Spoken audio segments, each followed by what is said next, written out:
What's up, guys? Saber TCG here with a recap on Las Vegas Regionals. As you could probably see, we had Tord, who won with the Mega Box, which was very hype to see him win with that deck that he crafted himself. Never lost, only had 2 ties and 16 wins, which is crazy. Had a very different top 8 than we are used to seeing, with the likes of Zoroark, double Mega Box, double Guardy Jelly, even a Joltik box was able to make it. And then right at that 9-10 spot, a Godango, another Mega Box. So we had, 3 Mega Boxes, 2 Godangos, 2 Guardies, Zoro, Dragapult, and Joltik, which was very cool to see kind of make that top 10 range. As far as my performance for this event, it was not great, which sucks because you spend all that money and all that time and effort and you go down there and you don't perform well. I'll go over pretty briefly kind of what happened at Vegas. So, place we stayed at, it's not the best. Also, I don't think Vegas is just built for me. I definitely see the appeal in it for some individuals. I definitely get it. But Vegas just was not something that I enjoyed personally. Now, of course, that doesn't take away from my play. What happened with my play and why I think I just didn't do so well is I kind of kept picking tech cards to play in my deck, and I wasn't doing the necessary practice to see if that worked. So I played the Cornerstone. It was not good. And if I would have practiced correctly with it and saw that it wasn't good, I wouldn't have had it in my deck. I was too worried about the Godango matchup, which was very apparent, and Cornerstone was the card that won the event. So I had the right idea, just did not execute it correctly. So that definitely hindered me. I ended up playing against the Godango and losing. I didn't even go to Cornerstone because it just wasn't good. I wish it was good. I wish it would have played off, but it just wasn't good. So as you can see, we'll have to scroll down here quite a bit, but I think I am in the 1600 range. I ended up dropping after the 6th round. I was 3-3 and marked me as a loss. So actually has me dropping after the 7th round, but I really dropped after this round right here. I did not play this individual here. So, as you can see with my performance that I had, just not good. Round 1 opponent, Eric, super cool guy, played the mirror. Again, I don't think my practice was very good. I don't think it was very good. I was not comfortable in the mirror, and that was just a mistake. So I'm really trying to learn from this event, some things that I need to grow as a player on, and that is practicing efficiently and not just, streaming content and, oh, here's X deck that you all want to see, here it is, but also making time to practice what I'm trying to perform well with, right? But no one's fault but mine, of course, so I'm definitely going to be working on it. I don't regret playing Dragapult. I just regret how I prepared for it.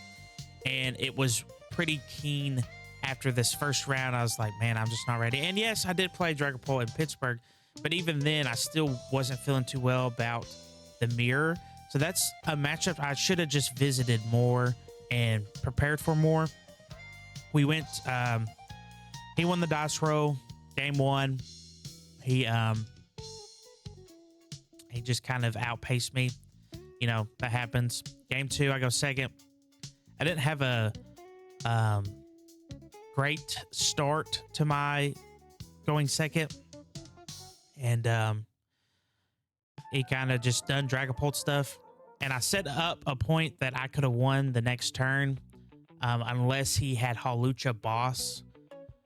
Because it was 2-2 prizes, so he couldn't counter catcher and he couldn't knock out the Dragapult that was up, and I'd done 200 damage to his Dragapult. So I had the game, and I owned him to 2 cards. So all he has to not have is the Hawlucha Boss, and he ended up having Fez, drawing Fez into the boss and already having the Halucha. So, I mean, it happens. Just unfortunate. A fortunate way to start. Round 2, my opponent, Shannon. She's very nice. I kind of just done normal Dragapult stuff. I feel like the EV box matchup is pretty straightforward as long as you are playing efficiently. We both had really bad hands game 2 that led to quite a couple funny draws, but ended up Ionoing late both games, just winning off that. Round 3 is when I really got frustrated. Played against a Guardy Jellicent player. They won the dice roll, and they decided to go second, of course, which made sense, and proceeded all 3 games to have secret box the very first turn of their turn of play, which was insane. I ended up winning the first game by doing a little Halucha play to knock out Screamtail and a Ralts, and then knocking out another one prizer just to win the game, which was nice, for me being able to pull that off. But game 2 and 3, secret box, they got off the Jellicent. I tried my best to keep damage off my Badoo and keep them off Jellicent as long as I could, but it's really hard to when they're secret boxing their very first turn, and I'm not getting to Badoo them to prevent that from happening. And they just won from there. Round 4, I played a Gardevoir. It was pure Gardevoir. Just normal gameplay from there. I didn't let them get on Gardevoir but once. In that game, I ended up losing. Game 1 and game 3, I kept them off Gardevoir, and I just won. Round 5, my legit never summoned a Charizard.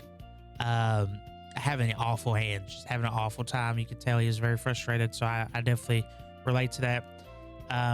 Game 1 was double Charmander pass, and then he played a Fez, and I didn't Iono. I ended up Lilies, and he drew and passed again, so it was like that game's pretty much over. Then game 2, he had stuff to set up Dragapult, so he went that line. And I just popped Ghost, popped the Dragapult, attacked, knocked out a Dreepy. He just didn't have anything else. That was game. He struggled immensely with his hands, so he had no chance. Round 6, played against Gholdengo. Probably the worst hands I had all day was in this round. I never saw Dracloak game 1. I drew 3 turns, didn't see a supporter, didn't see a Dracloak, didn't see an Ultra Ball. And he just kept knocking stuff out with Gholdengo and just kept the pressure on me.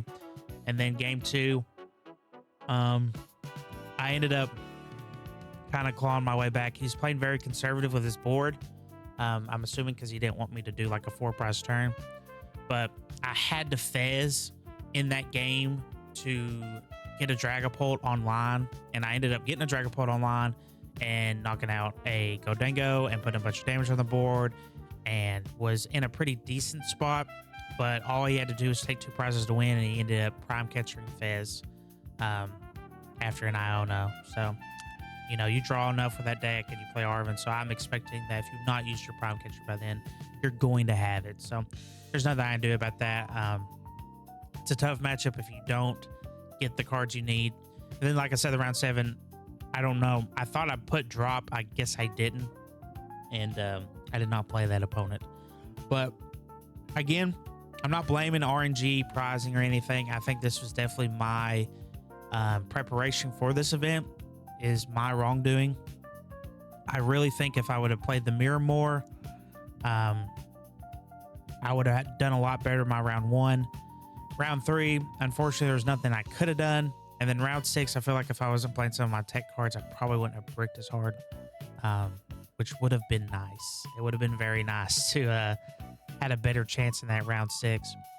But all my opponents were very nice, very friendly.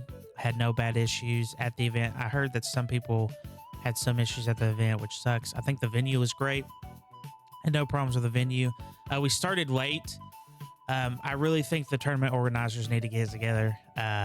We're starting late. The reporting matches online was miserable. I don't know why that wasn't done better, but it was so bad. It was so bad.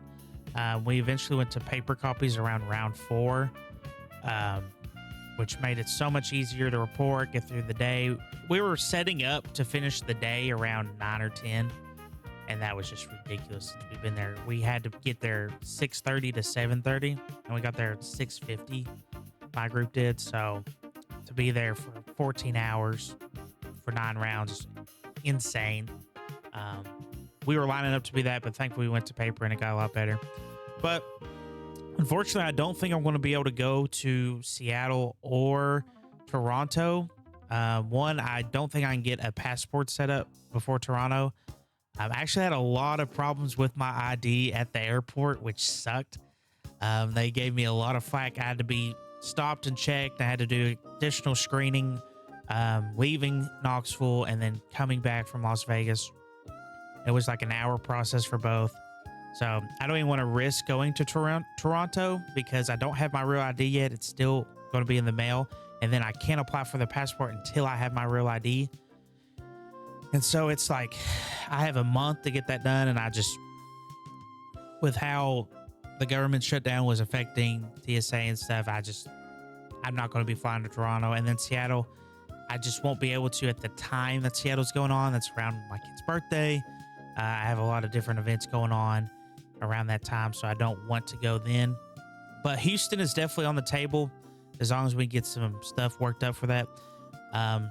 Definitely be expecting some big things from the channel and a lot of new things coming on the way. A lot of updates I want to keep you updated on. We're going to be doing something for Christmas. Y'all be looking out for that. I will be releasing a video of that soon. I've been getting a lot of love with subscribers, comments. I really appreciate y'all, and I thank you all for that. Hate to come up short like this at an event for all the homies at home and for all the viewers that I do have. It really sucks to come up short, but definitely going to be more prepared the next time.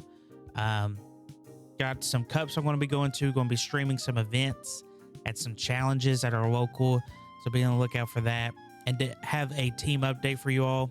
Going to be doing a lot of cool things. Very excited, as my friend Mason would say, very excited for what the future holds. So looking forward to what we have in store for you all. Definitely be keeping up with the channel. I know it's a really short update, but when you do really bad, you don't really have a lot to say, right? But thank you all for tuning in and watching. And again, make sure to be keeping up with the channel. We have a lot of big things coming up that you are going to love. So we'll see you in the next one. Peace.